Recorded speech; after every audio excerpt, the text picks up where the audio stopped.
Welcome to session 216 of the Bible in a Year commentary. If you started this series on the 1st of January, then today should be the 4th of August. Today we'll be looking at Malachi 1 to 2 and Psalm 61. But first of all, let's get a bit of an overview of Malachi. Finishing off the last of the prophets, we have Malachi. There's some debate about when Malachi was written. Some place him as a contemporary of Ezra and Nehemiah. Others place him up to 100 years after the people returned from exile. Either way, this message is for a post-exilic generation to hold on to God and his ways. As we saw, the Jews had returned with such hope that God was going to restore his people and establish a new Jerusalem, and yet nothing had changed. The people were still corrupt, allowing injustice and severe poverty. So Malachi addresses this through a series of back and forths between God and his people.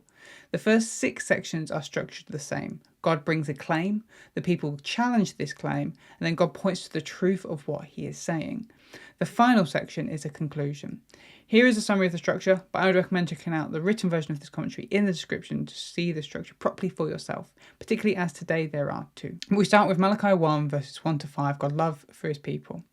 Malachi 1 verses 6 to 2 verses 9, God rebukes the priests. Malachi 2 verses 10 to 16, God rebukes the people for their broken covenants. Malachi 2 17 to 3 verse 5, God's justice.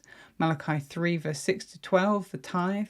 Malachi 3 13 to 4 verse 3, God rewards the faithful and punishes the wicked. And then finally Malachi 4 verses 4 to 6, hold on to scripture and a future prophet. One of the strongest themes throughout Malachi is the idea of covenant. The people are to bind themselves to God and not stray away from the way of living that they had agreed with him.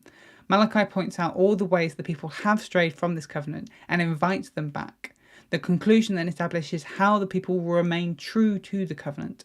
First, they are to hold to the Torah and all its teachings, and then second, God will send a future prophet who will transform the people from the inside out so that they may remain true to God and to one another. Let's jump in with today's reading, Malachi 1 to 2. God starts by reminding his people that he has loved them, but rather than accepting God's love, they challenge it. How have you loved us? They respond. God points to how he has chosen his people. Many years ago, it was Jacob and his descendants that he chose, not Esau. The people of Esau were destroyed and taken into exile, just like the Israelites, except God never returned them to their land or restored them. The Jews were unique. They were chosen and loved by God, and Malachi is exposing their lack of trust in him. Next, God challenges them for polluting their offerings to him. Again, they ask, how have we polluted you? God points out that they have been bringing their unhealthiest animals to sacrifice to God, animals that are full of disease and sickness. If they were to serve those animals as food for their governor, he would be furious, and yet they think this is acceptable to serve before God. God expects the best from his people, yet they scoff at the idea, arguing that's too much to expect. Then they try to offer him the things that are sick and stolen, as though God would approve. God declares his own greatness and demands respect. The main people responsible for this are the priests. God challenges them for how they have dishonoured him. He is going to take their offerings that are as worthless as dung and throw it back in their faces. He is going to turn his blessings upon them into curses. God has made a covenant with the Levites. God would give them peace and uprightness, allowing them to enter into his presence. In return, they would fear and respect him. They would live rightly and teach others about God. But instead, they have become corrupt and actually lead others away, not towards God. Then God challenges the people for their broken covenants. Many of the men have gone after foreign women, but rather than teaching those women to worship God, they have allowed them to continue worshipping their foreign gods. Having brought this into the land, it then spreads as it did in the time before the exile. In doing so, they've broken their covenant with God. And then in the same way, they have been casual with their covenants with one another.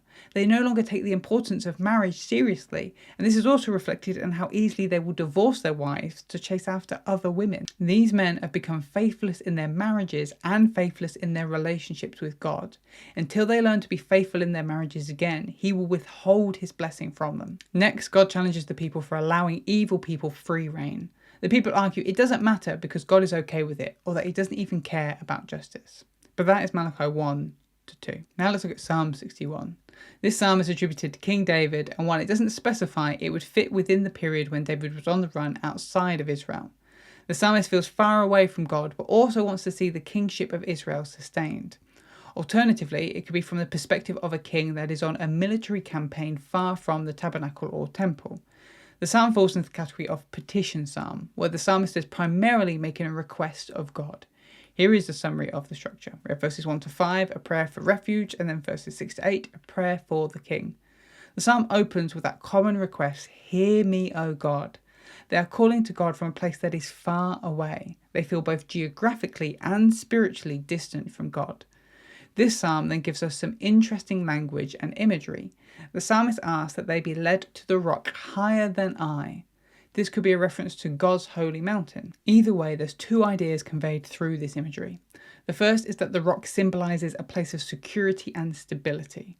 Then secondly, the fact that it is higher than I would also suggest that God's presence is there and that the psalmist needs God's help to reach it.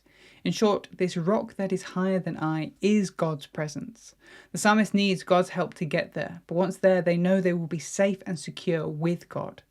The next image is much the same. God is like a strong tower, a place of security where one could look out and see what was coming. The third image, no different. The psalmist wants to dwell in God's tent. Again, the tent of God was where God's presence is, and is a place where one can experience that presence and protection. And the fourth image, also the same. The psalmist wants to be secure under God's wings. These wings are meant to elicit the sense of God's presence that you would find under the wings of the cherubim in the tabernacle and the temple. They're also meant to conjure up the image of a mother bird protecting her young. Why does the psalmist use 4 different images to say the same thing? Because images and language aid our ability to understand and communicate ideas. You now have 4 new images that you can use and apply to your own life, which is something that both Israelites and Christians have done for thousands of years. And so the psalmist turns their focus to the king. Some argue that here the psalmist takes on a messianic focus. As with most of the messianic psalms, this psalm likely had a meaning at the time that could then also be applied to the Messiah.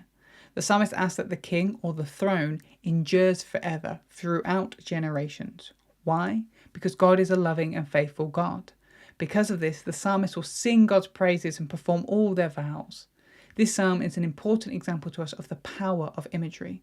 In the words of Walter Brueggemann, an Old Testament scholar and theologian, the Psalms do not insist that we follow word for word and line by line, but they intend us to have a great freedom in how we engage our imagination towards this holy God. Thanks for joining us today.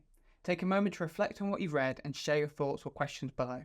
If you're watching in the future, then you can click here for the next session, or you can find the full playlist just down here.